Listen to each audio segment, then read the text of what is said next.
कौन आ रहा है? कौन आ रहा? गोड़ा छोड़ आगे गाड़ी को बुला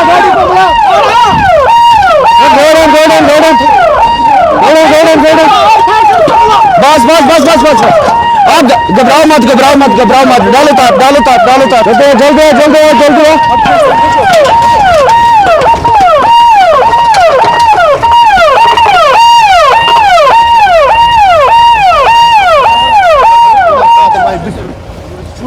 गैस लीक या गैस सिलेंडर ब्लास्ट की वजह से कई आग की वारदातें पेश आई, जिसकी वजह से जानी नुकसान और काफी ज्यादा माली नुकसान हुआ। हिंदुस्तान के हर घर में, हर किचन में गैस सिलेंडर मौजूद है। ये जितना अहम है उतना ये गैस सिलेंडर खतरनाक है। आपको आज हम दिखाएंगे, अगर किसी जगह पे भी गैस सिलेंडर लीक हुआ या गैस सिलेंडर में आग लगी तो कैसे आप कंट्रोल करेंगे। मेरे साथ में फायर सर्विस डिपार्टमेंट के ऑफिशियल मौजूद है।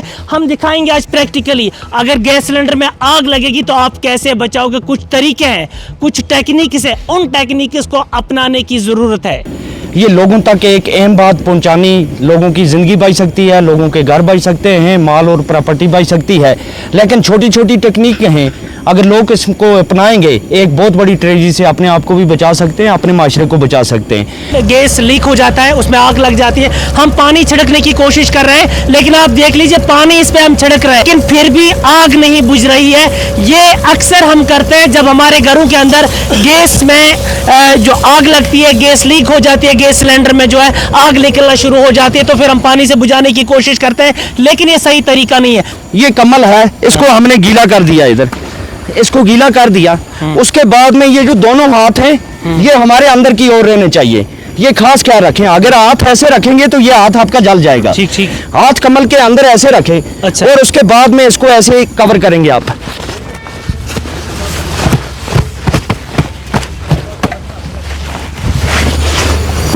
ये देखो बिल्कुल बुझ गया। सर मुझे बताइए, कमल को गीला करना जरूरी है?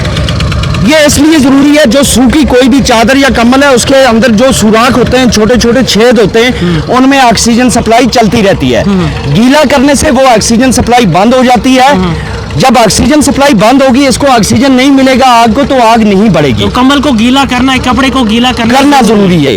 उसके अलावा एक और मेथड है कि सिलेंडर अगर जल रहा है तो सिलेंडर को पूरी तरह से नीचे फेंकें। आप इस तरह नीचे फेंक दें, इसके अंदर ये जो नीचे होल बने हुए हैं, इन होलों में ये तार की रस्सी या तार अगर नहीं मिल रही है, जरूरी नहीं है कि तार ही, आप रस्सी भी इसमें बांध के सिलेंडर घर के बाहर घसीट के ले सकते हैं। जैसे ये ले लिया। जी। उसके अलावा जैसे ये गैस जल रहा है तो हमारे पास एक टेक्निक और है बाल्टीन की भी।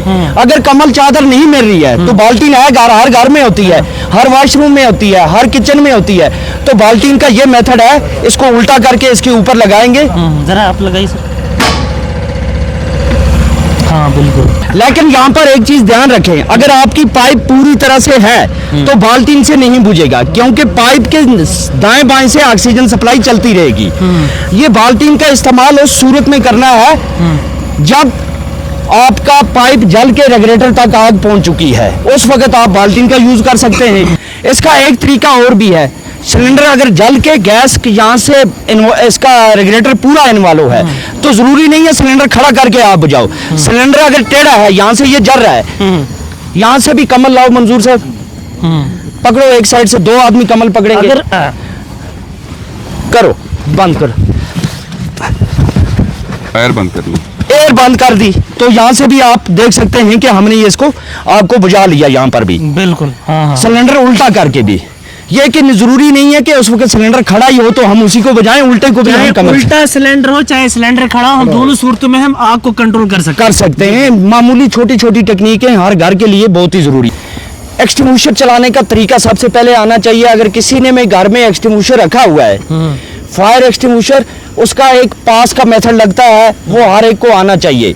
PASS, P हो गया पुल द पिन, उसके बाद में aim at the base of fire, आग के निशाना आग के ऊपर, आग के बेस पर, यानी कि इसको भी इस्तेमाल करने का अलग तरीका छोटा सा मेथड है, 4 हरफ है, PASS। अच्छा, PASS मेथड फॉलो कर। हाँ, पास। जी पी का हो गया, पी पुल द पेन, ये पेन बाहर हमने निकाल दिया। जी। उसके बाद में aim at the base of fire, आग का निशाना आग के बेस पर होना चाहिए, ये नहीं कि दाएं में। और उसमें पहला एस आता है, 2 एस इकट्ठे आते हैं। एस स्क्यूज करना, ये हैंडल दबाना, मैं अभी दबाऊंगा, अच्छा अच्छा। दबाना।